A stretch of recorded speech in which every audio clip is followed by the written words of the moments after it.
Random thought. How important are looks to you?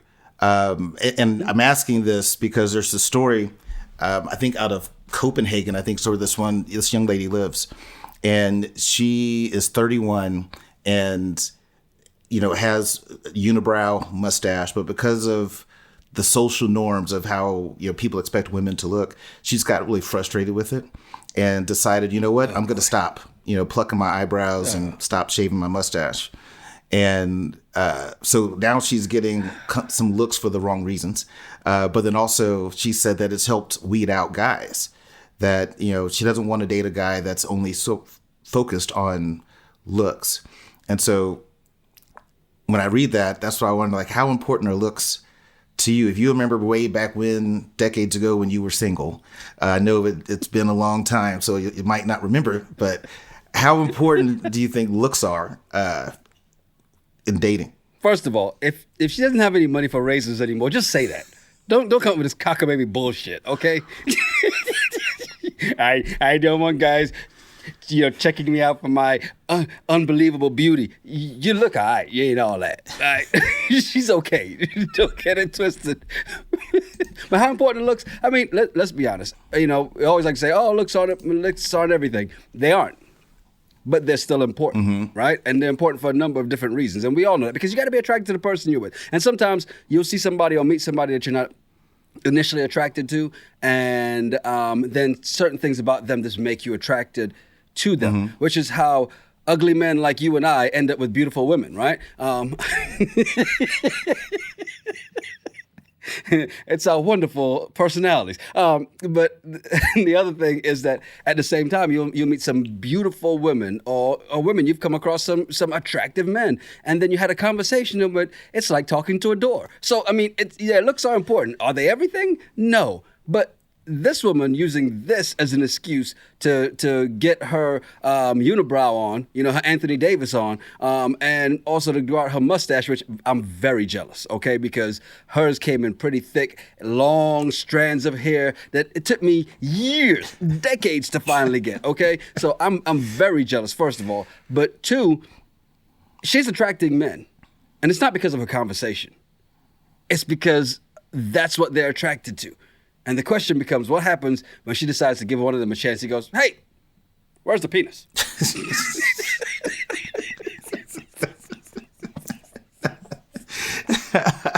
I look at it two different ways. One, I applaud her for not trying to fit within a stereotype and do what works for you. You don't have to.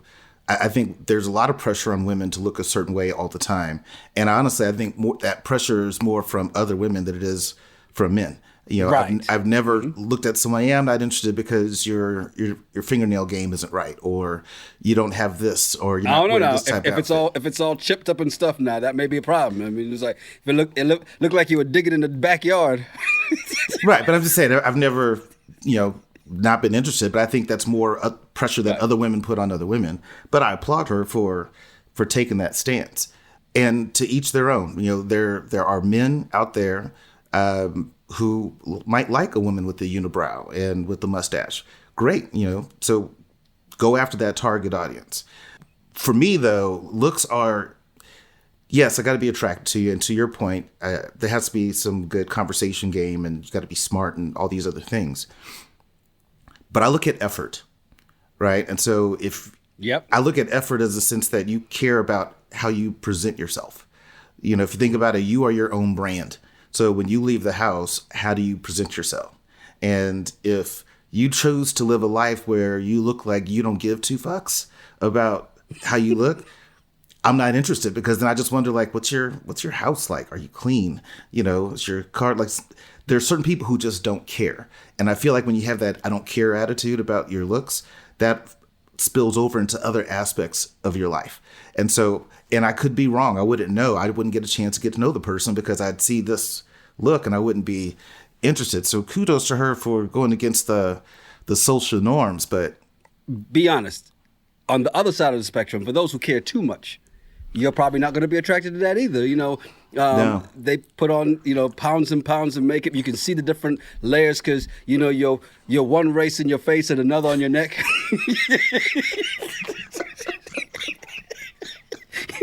What the hell's going on here, Michael Jackson? Yeah, I mean, I definitely wouldn't be attracted to high maintenance. And you can look at some and be like, you look a little too high maintenance, and that's not all that appealing. And there are certain guys that want that particular type of arm candy when they go out and about. And then great, go for whatever you want to look for. But I think looks are important to an extent. I think some people put too much focus on looks in the dating world. And it's not so much looks like, I'm thinking like just some of the basic stuff. Like a woman is saying she's 5'2", but she wants a man who's at least 6 foot. Like that kind of stuff is ridiculous because you meet somebody who's 5'8" and they're awesome, can treat you special. And you're like, he's he's a great guy, but he's not tall enough. Is ridiculous. Hey, 4 inches is a lot, okay? That's what she said. But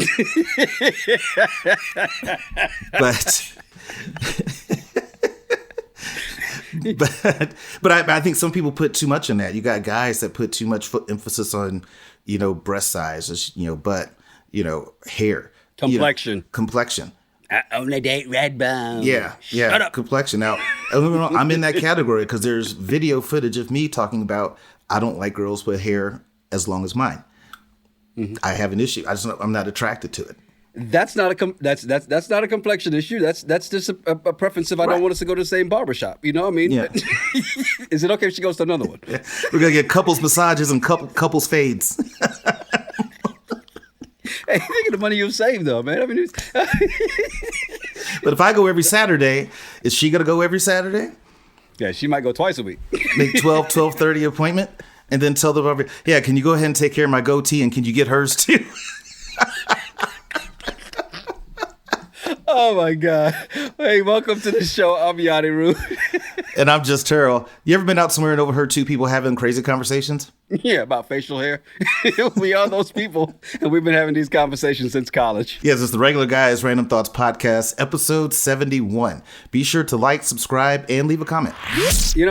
I saw this one pop up, and I really kind of thought about you because this story here says the CEO of an Arizona software company has an unusual approach to staff retention, because we talked about this just I think 1 or 2 episodes ago, the Great Resignation, right? Americans leaving their jobs in droves. I think November was the peak of it. And you see that still happening. Well, he's offering a $5,000 bonus for new hires to quit 2 weeks into their jobs. And I was like, okay, explain to me why this works.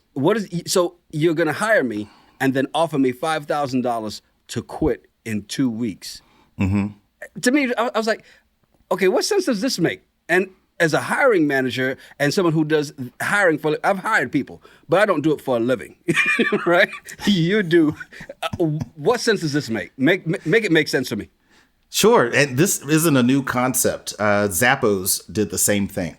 And the thought behind it was you look at how much your cost per hire is and what it takes to attract, hire, onboard, and train somebody. And then for them, the new person, let's say in the first 30 days, they're like, this really isn't the right place for me. Culturally, might not be the right cultural fit. You realize I don't really like this manager. And so you're going to do average work while you're looking for another job. And so then for the employer to say, hey, after 2 weeks, I'm going to give you a $5,000 bonus to quit if you want to quit. They save money because if you quit within that first 2 weeks, great. Here's your 2 weeks pay and $5,000 bonus. They won't get unemployment. It doesn't bring a negative impact to the business. And you can go on and find somebody else compared to having somebody sit and not be happy and say, acting like they're working, especially in this remote world that we're living in right now. Because you have cases of people that are actually working 2 jobs, 8 to 5, and lying, but they're making the money because everybody's working from home. So I think it's a smart decision. And I think what that does for the company, it makes you have to put a lot more emphasis on how do you onboard people? How do you get them trained? You got some companies that, your first day, hey, how you doing, Yanni?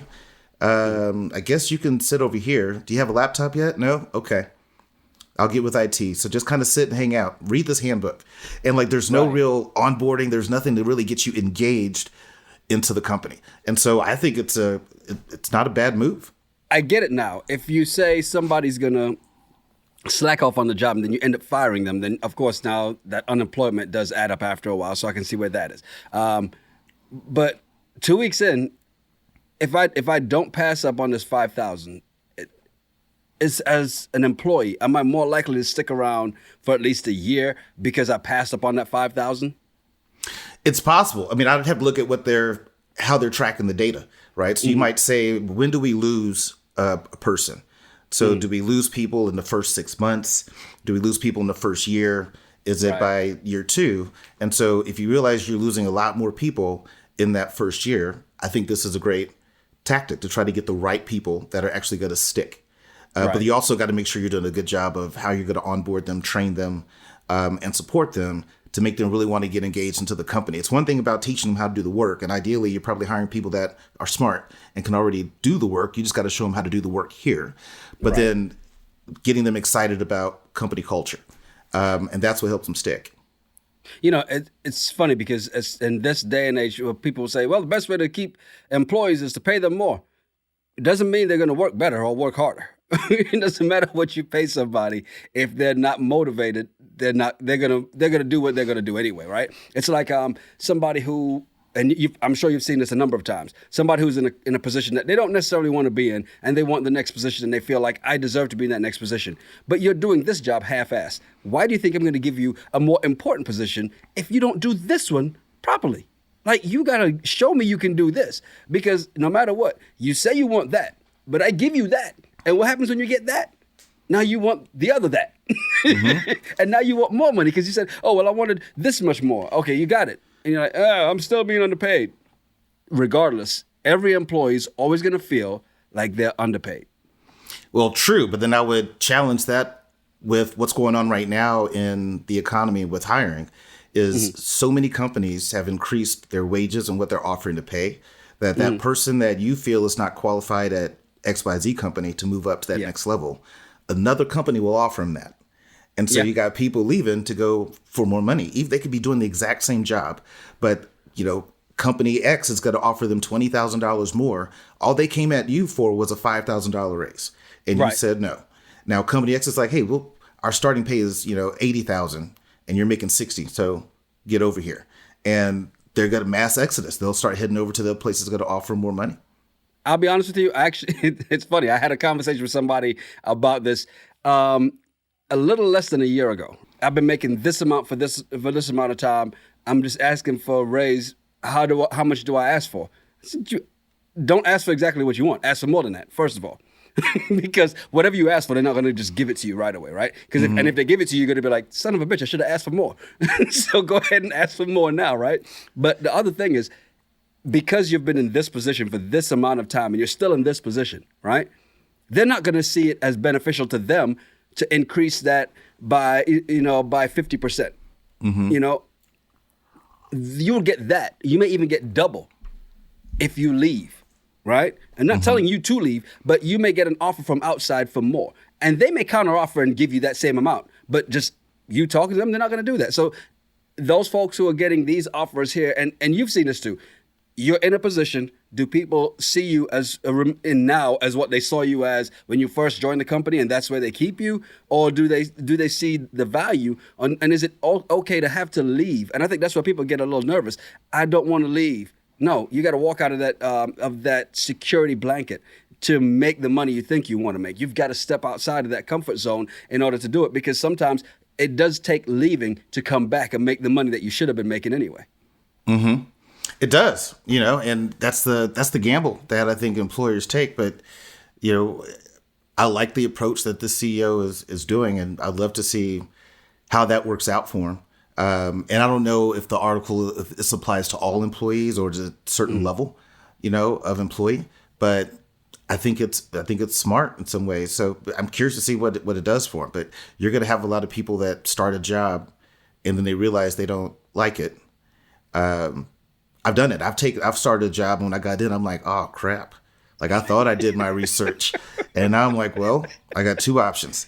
I can make this work and turn this around and make this be one of the best places I've ever been, or I could look to leave. I don't like to quit and just kind of run from stuff. And so that's the choice I made. But you can get into companies and you realize I made a bad move. Yeah. How do I get out? And so they're giving you an opportunity to realize, hey, you feel you made the right choice for yourself? Great. Awesome. Welcome aboard. If you want out, take this money, sign Here's this no waiver questions saying asked. that you're not going to sue us for anything or whatever. Yeah. Sign this non-disclosure agreement and go on about your day. $5,000 is a lot to a lot of people. Some people may actually take that $5,000 just because. Well, true. It's like, look at all the people that went to go work at these companies that were offering $3,000 sign-on bonuses after the first 30 days. And what do you think happened after the first 30 days? Out. Yeah. I kind of, you know what, now that you put it that way, I kind of like this approach better. That's a great point. You know, I saw this popping up over the last couple of days. You know, Trump rally, big announcement coming up. I was like, uh-oh, what's this announcement going to be? And then silence.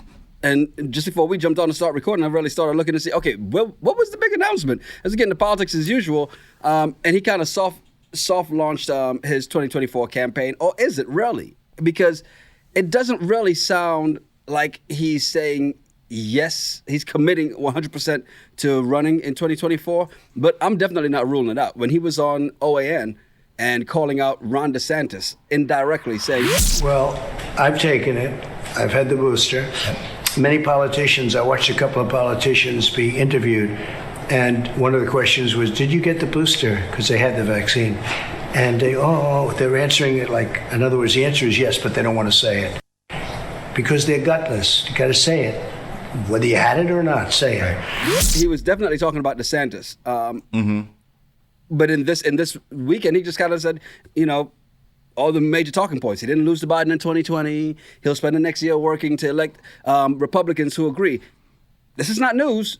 This is the Trump we knew for the last how many ever years. Right. Yeah, and I think the one thing that he said, which leads me to believe that this is his soft launch for 2024 bid, is like we made America great once, and then now we're gonna have to come and do it again. Yes, that very much sounds like it. Yeah. I can't imagine that he's going to say we're going to do it again, but he's going to trust someone else to do it better than he thinks he could do it. So that led me to believe that this is his kind of soft pitch of we're going to have to do this again. I can't imagine him saying he's going to endorse someone else to take point on that. So is it going to be MAGA or MAGA? Because Make America Great Again? Make America Great Again, the sequel. Oh, it's like Matrix, Make America Great Again, Resurrection. The funny thing about it is that he even came out and said like the real insurrection took place during the election on November 3rd. I'm like, stop it. You know, the fact that he's still pushing this narrative and people actually still believe him, it's almost unbelievable, but we're living through this and we see it. Well, here's what I'm hoping, that we get to a point of transparency, because what the 2020 election, I think, did, you can have the result and all it takes is the other candidate to say, this is rigged, it's fixed. And now there's no real transparency. It's hard to really tell. And so you have all these different investigations that have happened that haven't pulled up anything. But then you got the conspiracy theorists that say, well, of course they didn't pull up anything because they're getting paid under the table. This is all a lie, a sham. There has to be some better way that we can do our voting process where there's transparency to the people to actually see it. Because if that's the case, if he runs in 2024, and let's say Biden is the Democratic nominee, Biden will say, hey, this was rigged. And then now you're going to have a bunch of liberals saying how, oh, this is not real election. It was all rigged. And we'll just go back and forth, you know, every 4 years.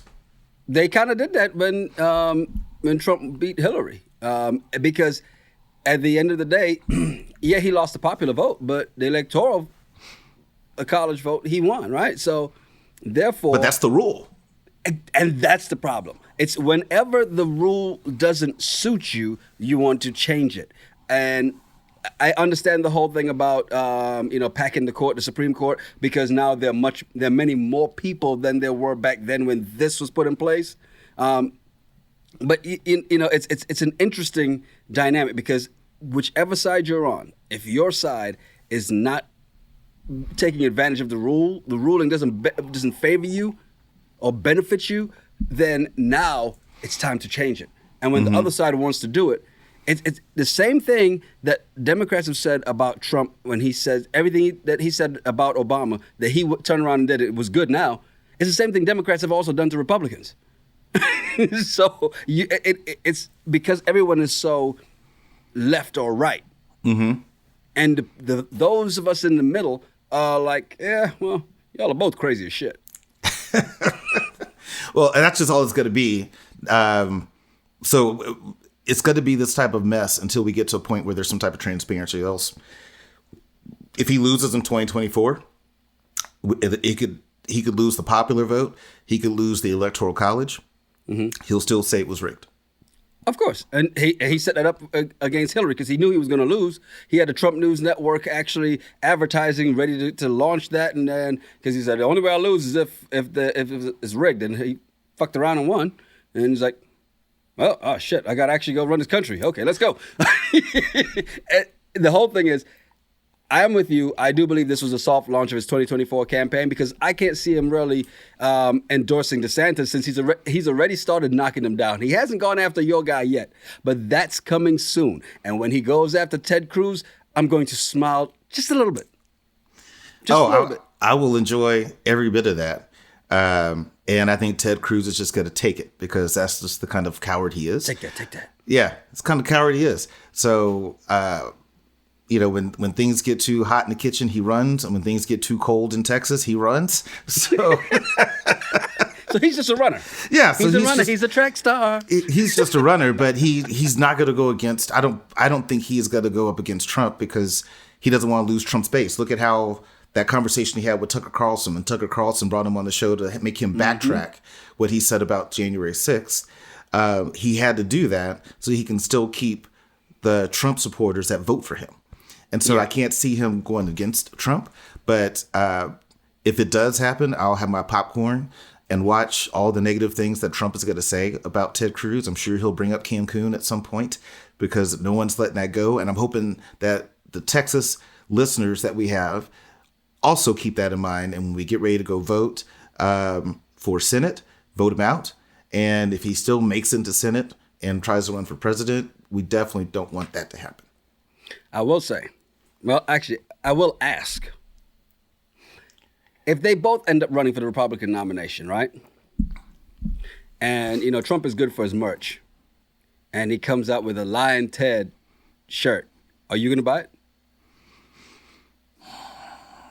I know that's so wrong for me to ask you that. Yeah, because on one hand, hold up, I won't buy it, but my gut tells me that my dear friend CJ will buy me one and send it to me, and then I'll wear it. So you'll wear it. You just won't spend the money on it. Yes, I don't want to spend the money on it, but I'll wear it. But I don't want to spend the money on it. What if underneath it says "Blacks for Trump"?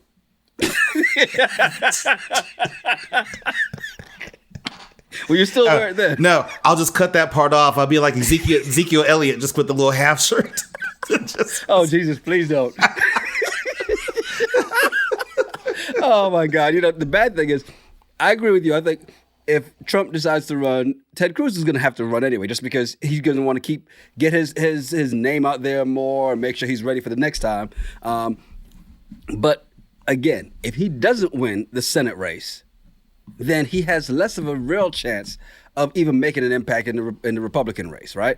So, Texas, it is up to you. It is up to you to do as Terrell has been asking, begging, imploring you to do for months upon months upon months upon months. To please get out there, vote, tell everyone you know, get out there and vote and vote Ted Cruz out. Unfortunately, Texas is going to Texas. Texas is going to Florida. Texas is going to flex us. He'll be there, and we got to have to listen to Lion Ted. But the good thing about that is, I can't wait to see you in that shirt.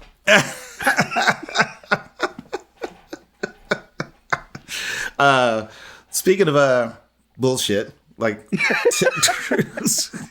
Ted Cruz's middle name, Ted Bullshit Cruz. Yeah, we got this article in the RGRT at Gmail, and this is another group of people losing their minds at the airport. I still don't understand why people do this and why they think that going ham at the airport is a good decision. It's not. So Delta Airlines, the reason why I don't fly Delta, On the Southwest not, but Delta Airlines, right? This group of women were going to Puerto Rico, and their flight was delayed for about 4 hours. So what do you do when your flight's delayed? You go to the bar.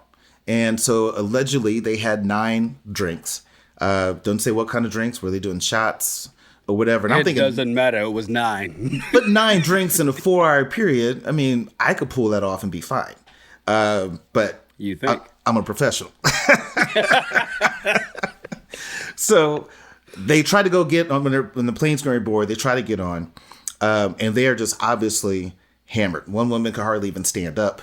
They were just a mess. And so, of course, flight attendants don't let you onto a plane when they think that you are highly intoxicated. Of course. So security officer comes, and they're not letting them on the plane. These women start going off, yelling, da-da-da. They take the radio off the security officer and hit him with it, and they start beating him down. The flight attendants are trying to help the security officer, trying to pull him away from these ladies. These women grab him, bring him right back, and just keep beating him, stomping on his head. Get back over here. And then so the flight attendants are trying to come. They call for the police. They're trying to help. The flight attendants get hit in the face. They get punched. These women wind up getting arrested. And I'm just thinking, why do people still think this is wise to do that? And how drunk do you got to be that you can't get onto a plane? You know, alcohol's a hell of a drug. Okay, first of all. And there are folks who abuse it just way too much. Even in flying first class, I'm not the person that sits there and takes advantage of drinking while flying, right? And I get it. Some people do. And if it works for you, great. But know your limits. And I say that being one of the people who's never thrown up from drinking, right? Because my body just goes, that's enough, and won't let me drink anymore, right? But there are people who can't. And they're angry drunks. You know, the fact that these folks got on this plane and decided to lose their minds. I'm just glad that I haven't been on any of these flights where these people have lost their minds, especially when I was traveling with my little one, my wife and my little one, because I'm like, baby, here, hold the baby. I gotta defend our row. Don't bring that shit over here to 7A. Don't bring that shit to 7A. Y'all better keep that shit right there. Stay right there. Stay your ass over there. And let's be honest, the airlines, right? At what point are they going to put self-defense in the training for these flight attendants? Because they're dealing with a lot of unruly people. And yes, they're very good at de-escalating the situation a lot of times, or at least attempting to. The problem is when somebody is drunk, they don't understand any of that. So you got to be able to subdue them. And where's the air marshal? You got these air marshals everywhere. You know people are traveling overseas, especially going to Dominican Republic, going to Puerto Rico, going to Mexico. There should be an air marshal on every one of those flights because you know these people are trying to take advantage of these things and get away. This is where y'all need to be. You know they've been drinking. I was supposed to go on this flight over here to Utah, but apparently this one going to Mexico, we've got a couple people at the bar that seem a little unruly. Let's go and jump on this flight instead. We need some more protection on these flights. And stop having these old-ass security guards to come on try and get people off the plane. Because they're not listening to you. Hey, Sonny, I need you to come with me. Well, hey, if you don't sit your old ass down. I think what you're saying, because I don't think they should be training flight attendants how to defend themselves. Because you look at the bar industry, you don't train bartenders how to fight. And they deal with a lot of drunk, unruly people. But the difference at bars is you have a bouncer. So maybe you have an air marshal to handle terrorist threats. Then you have a bouncer. Their job is to sit there. They always get that front seat. And their job is to sit and see who's going to come on here and act a fool. And then when it happens, it's their job to go in and throw hands. So you have someone trained. That's their job to do that. They can de-escalate it. Normally it's somebody big. So. But that's exactly where I was about to go. You can't have you've been on these planes. These planes are small as shit, okay? That big man ain't getting down the aisle. He can't throw hands. You need somebody who can fight close quarters. You need somebody who can get in there and throw some blows. You get some bouncers they have to be on, today you're going to be on this flight all day, flying back and forth. Part of your onboarding is 6 weeks of Krav Maga training. So you learn how to fight up close, and if you don't already know, but at least you know some basics to be able to de-escalate the situation, and then put them on the flights. But I think and maybe if you look at, maybe the airlines could look at data that shows during this time to this time is when we have these incidents. If you normally don't have these fight incidents, it's on the 6 a.m. flights, which you normally don't, right? Because, who's showing up, again, if it's Vegas, totally different. You can leave the casino and go straight to your flight. But maybe you don't have much issues there, but maybe it's that 3 p.m. to 9 p.m. is when all these incidents tend to occur. Okay, that's the shift that we put these bouncers on these flights. I think you do that. And to your point, some of these TSA folks that, bless their heart, they've retired. This is just something that they do to still earn money. They can't handle some of these situations, especially when some of these people have been drunk. These rage drinkers, I call them. That's the one I get. Like, I've been drinking for a long time. Drinking does not make me want to fight. I've never just been I'm just the most chill, nice person. I just don't understand these folks that do that. And maybe you got to watch who you travel with too, because that's why there's certain friends I wouldn't travel with because I know how they are. And they're the type that'll go from 0 to 100 over something small. And I'm like, I'll meet you there. We don't need to travel together. All it takes them to run into the wrong flight attendant, the wrong desk, what do they call the people at the desk? Mm-hmm. The gate attendant. All it takes is them to run into the wrong one, because one of those people are like, fuck this job. You need them to run into one of those. You need to hire one of those people every time, just to be like, because every once in a while you have one of those. I love standing in the airport, just watching people move around, and you see some of the workers who are like, oh, she's about to lose her job today because she's done. she's about to say, hold up, let me get my phone. You get somebody's. What if it's their last day? Their last day of work. They've been there 10 years. Today's their last day. All they need is a reason. Mm-hmm. Here's one that also, right on the same thing of planes, and you tell me on this one, because the headline reads, woman outraged after reading fellow plane passengers' text message during flight. And what the text message said was, we have COVID. Shh. That's why we're returning home a day early on the plane. And you see the person taking a picture of somebody's phone in between it. It's like, all right, is it the person that's actually there in the seat that's wrong for getting on the plane because they actually do have COVID? If that's the case, yes. Mm-hmm. Or is it wrong for somebody to be reading your messages from behind? As we always say, both can be true. Yes, if they have COVID, they have no business being on that plane, right? Mm-hmm. Totally agree with that. But you also shouldn't be nosy reading other people's text messages. And what if she realized this lady is like, or person is staring at their phone? So maybe they just did that just to kind of rile them up and piss them off. But that's why you get those screens that kind of black out if you're at certain angles. I try to have those on my phone because you just never know. I'm doing work or whatever. But you got people that want to talk trash about the person sitting next to them. So they're texting their buddy back home. This sitting next to this dude, he smells like, whatever. And that person can see it. Oh, now you got a problem on your hands. Now he's just raising his arm. Like that's the entire just blowing it at you. You like that? Oh my God. The moral of the story, mind your damn business. Yeah. Mind your business. Or you see something, say something.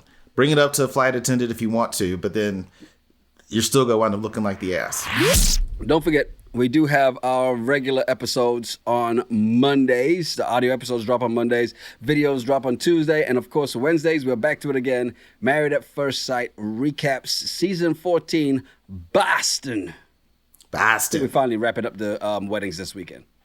I kind of hope so. But it's for 7 hours. 7 hours to get through 5 weddings. It's ridiculous. Well, weddings do take time. Catholic weddings.